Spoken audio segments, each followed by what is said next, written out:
Good morning, everyone. Welcome to this video lecture of wireless cellular and 4G LTE module number 3, lecture number 10. Okay, today we will see something new about the broadcast channel. Okay, we have seen lot many of channels like a physical channel, okay, data link channel, then a control channel. Okay, so in that particular data link channel, or it can be a physical link or control link channel. Okay, so we have seen various type of coding mechanism, coding scheme. Okay, then we have seen multiple antenna transmission, how the transmission takes place when it comes to like LTE or 4G technology. Okay, now something we will see today with respect to LTE, but the broadcast channel. Okay, so this broadcast channel is almost like, again, uh, a kind of an information channel, okay, or a system which carries some kind of information. Okay, broadcast, you know what do you mean by the word called as a broadcast? Okay, we have one more terminology here, which is nothing called as a multicast. Okay, so multicast we will see it later, but what do you mean by the broadcast? Okay, so people, television channels are getting broadcasted. Okay, broadcasting of the cricket match. Okay, broadcasting of the TV serials. Okay, so what do you mean by that broadcast? Okay, what do you mean by the broadcast channels? Okay, sometimes we call it as a TV channels, right? I will speak only a very general topic. Okay, so what do you mean by channel here? Okay, channel, like we have the star channels. Okay, we have some other channels, right? So those channel consist of what they consist of? They don't they consist of some kind of information. Okay, some kind of serial information, different at different time interval. They will get, they contain some kind of information, very informative. Okay, so similarly the broadcast channels are nothing but they carry some system informations. Okay, such as the downlink system bandwidth, okay, and antenna configuration and some reference signal power. Okay, these are the three major important information which the broadcast channel carries. Okay, so the first is nothing but the downlink system bandwidth. We know what do you mean by the bandwidth. Bandwidth is nothing but it's a range of frequencies. Okay, at different frequencies the different information is available. Okay, for example, if you take the television channels. Okay, we have the television channel with some particular number. Okay, for that particular number only, that channel will be getting broadcasted. Okay, no other channel will get mixed up.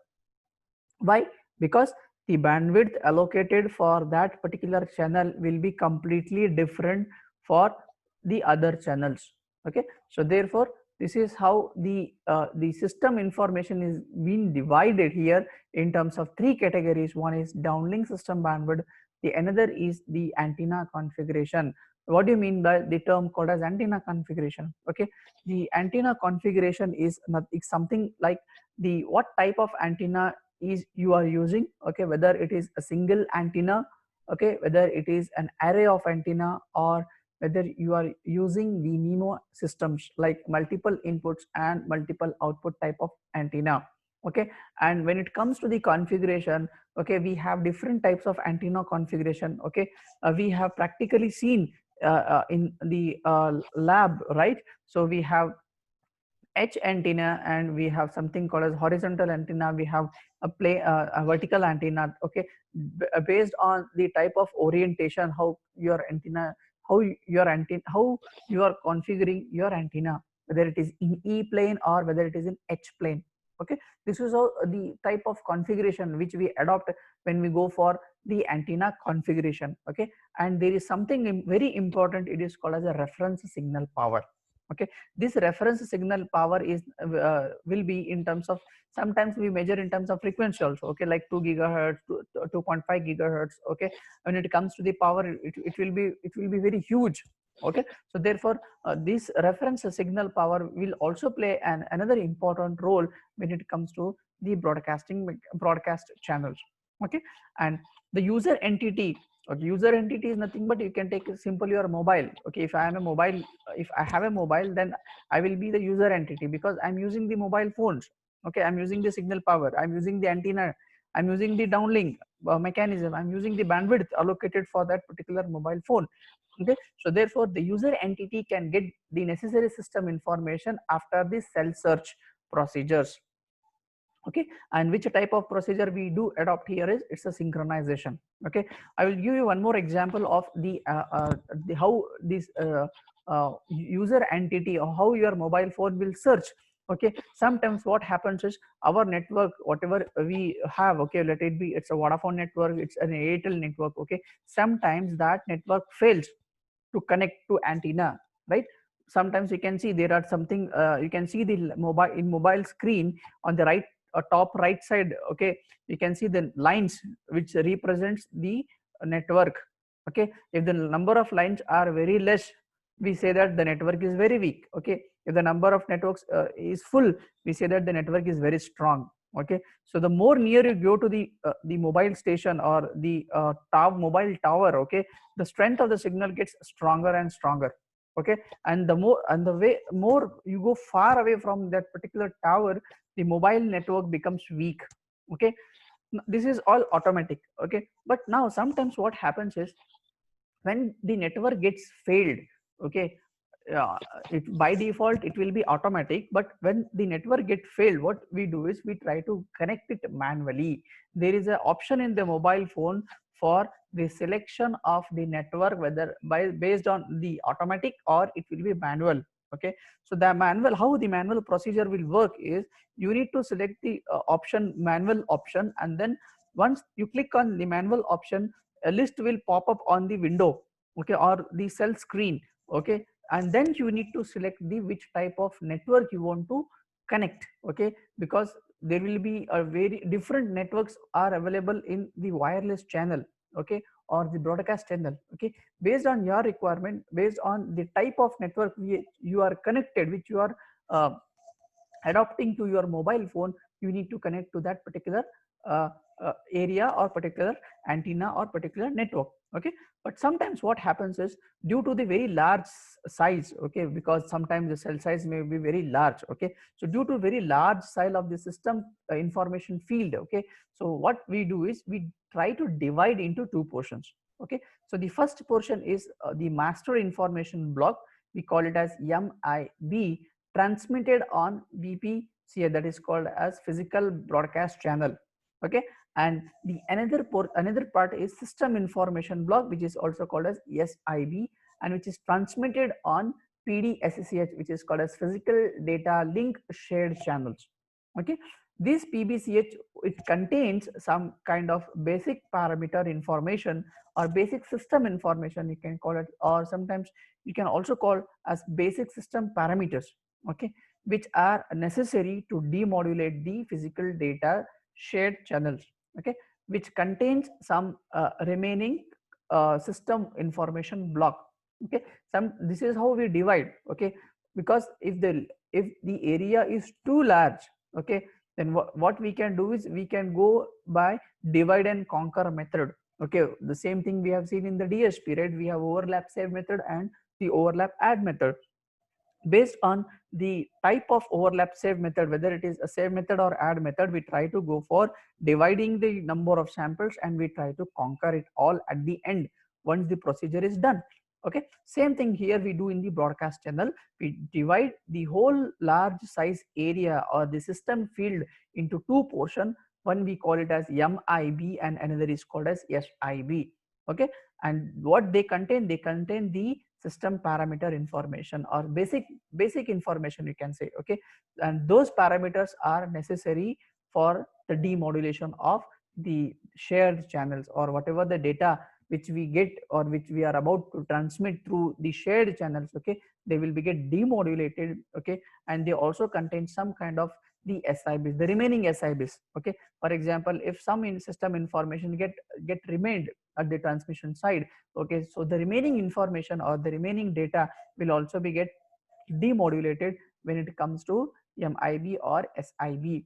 Okay, and the other thing here is the transmission of this broadcast channel is the characterized by fixed predetermined transport format and resource allocation. Okay, predetermined is nothing but already we know that this is the type of transmission which we are going to adopt in LTE system, so therefore we try to fix the format.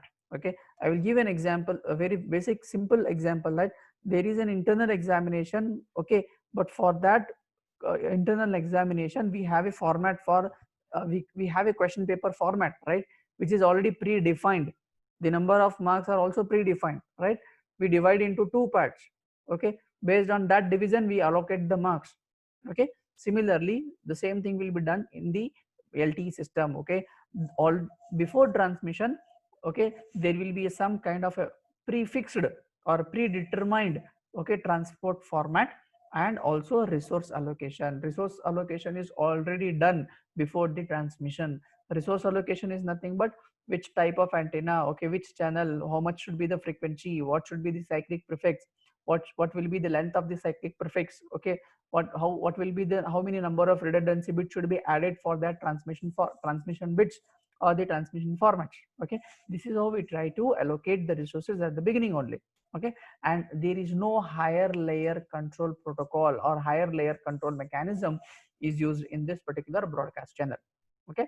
Then there is one more important thing here is the error detection is provided through a 16-bit CRC, okay? You know what do you mean by the error detection, okay? Because the channel is wireless, okay? The data whatever we transmit through the transmitter, it will be through a wireless channel, okay? Broadcasting itself comes under the category of wireless, okay? So if I transmit my data, okay, there is a possibility that the data will get noise, okay, or the data will be get affected with the noise, okay? So that is why the reason we will try to add some kind of CRC, which is nothing but cyclic redundancy check, which is of 16 bits, okay? And how the error detection can be done in the wireless communication, it is almost like your error control coding, or you can go with the ITC syndrome vector calculation, okay? Which bit of the transmitted symbol is error, okay? We will see only those particular bits and will try to correct the error, okay? And then the CRC parity bits are scrambled. You know what do you mean by the letter code as a CRC parity, or simply we call as a parity bit, okay? In this parity bit concept is also in the microcontroller, okay? Based on the parity bit parity flag, whether it is a 0 or whether it is 1, okay? Based on that 1 or based on that particular 0, we try to we simply try to give the information to its very parity to basic simply parity bits or a parity flag, just by enabling the flag, okay? It's almost like enabling the flag, or whatever we can say it, okay? But the thing here is this parity check bits, okay, they should be get scrambled. They will be scrambled according to the E node B transmit antenna configuration, okay? This scrambling sequences, which is shown in table number 7.16, you can see here, okay? Just look at this table number 1.6 here. CRC scrambling sequences for broadcast channels, okay? The transmit antenna ports, port number 1, port number 2, port number 4, okay? Then how the sequences are scrambled, okay? If it is port 1, all are zeros. If it is port 1, all are ones, okay? But if you want to go with the port 4, it is 0 1 0 1 0 1 0 1. This is how we scramble the data, this is how we scramble the information, okay? So just for the user entity, okay, the tailing bits convolution coding will have a rate of 1 by 1/3. 1/3 is used, will not use completely, we'll see only 1/3 of the convolution codes, and the coded bits are rate matched to 1920 bits for the normal CRC parity or cyclic redundancy bits, and 1728 bits for extended CP, okay? So this is how we go for error detection mechanism in broadcast channel, okay? So the first paragraph speaks about the how the LAR side is divided, the second paragraph speaks about the error detection, and the third paragraph here is which type of modulation scheme is adopted in broadcast channel, okay? So the type of modulation scheme which we adopt in broadcast channel is QPSK, okay? That is quadrature phase shift keying, okay? You know what do you mean by the word called as a keying is nothing but it's a switching, okay? So modulation scheme here is QPSK, but there is no HARQ supported, that is hybrid automatic repeat request is not supported, in the sense once the data is transmitted, that's it, transmitted. even though it is somewhere, it is lost in the middle because of the error, because of the disturbances, because of the environmental effects, okay, there will be no any kind of request from the receiver for the retransmission. Okay, so therefore there is no support of HARQ in this particular format. Okay, but for MIMO system modes, for or the MIMO modes, okay, the broadcast channel supports single antenna transmission. We will not go for multiple antenna, we go for single antenna transmission. And the open loop, this OL is nothing but open loop. Okay, we have seen the two types of mechanism, one is closed loop, another is open loop. Okay, so the open loop time diversity is also supported for this particular type of broadcast channel. Okay, and then the dynamic adaptation modulation and the coding is also not possible. Why it is not possible? Due to lack of channel quality feedback. Okay, because your broadcast channel, because your channel is a broadcasting type of channel, so therefore the quality of feedback which we get, okay, it will be very less. We can simply call it, it is not too good.